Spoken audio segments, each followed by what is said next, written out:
Rain drummed on the asphalt like a warning. Neon signs flickered above Rusty Spoke Bar, a greasy haven for leather-clad bikers and cheap whiskey. Inside, smoke coiled thick under dim amber lights. Laughter boomed, rough, careless, echoing off stained walls. At a corner table sat a man in a wheelchair. His flight suit bore faded insignia, U.S. Air Force. One sleeve hung empty. His knuckles were white around a coffee mug. Steam long gone. 3 bikers swaggered over, chains clinking, boots heavy. "Look what the war dragged in," sneered the tallest, kicking the wheelchair's footrest. The pilot did not flinch. He stared straight ahead, jaw tight, eyes hollow like spent shell casings. Another biker leaned down, breath reeking of bourbon. "Bet you miss flying, hero."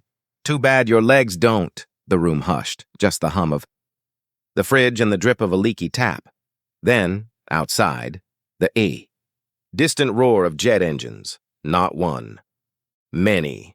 Windows rattled, glasses trembled on shelves.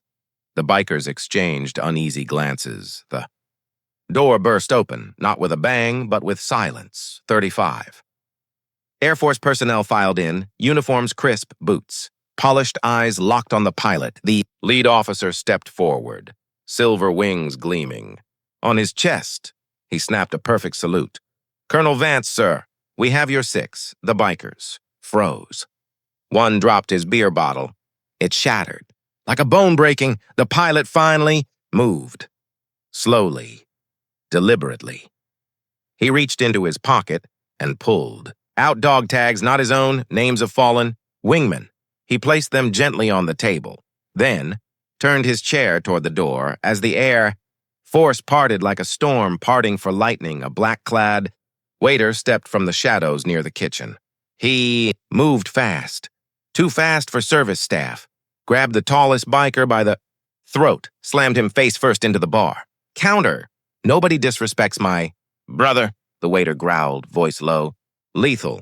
The other bikers lunged, fists flew, chairs crashed, glass exploded, and outside, the F-16s screamed again, lower. This time, so close the roof groaned, the fight lasted only seconds.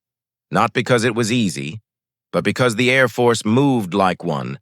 Mind precision, discipline, silence. Bikers hit the floor, groaning, stunned, wrists zip-tied with black plastic cuffs pulled from pockets. The black-clad waiter stood over the ringleader, breathing hard. He peeled off his gloves, revealing calloused hands, a faded tattoo. Semper Fi, not a waiter, a Marine. The pilot turned his chair slowly, met his brother's eyes.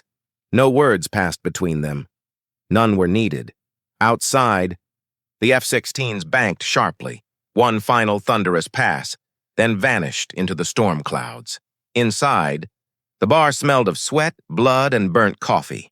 The lead Air Force officer approached the pilot. "Your ride's waiting, Colonel." Through the rain-streaked window, a sleek black SUV idled, engine purring like a loyal hound. The Marine helped his brother into the vehicle, gentle, reverent. As the door closed, the pilot glanced back once at the broken bar, the humbled men, the silence where mockery once lived. Then the SUV pulled away.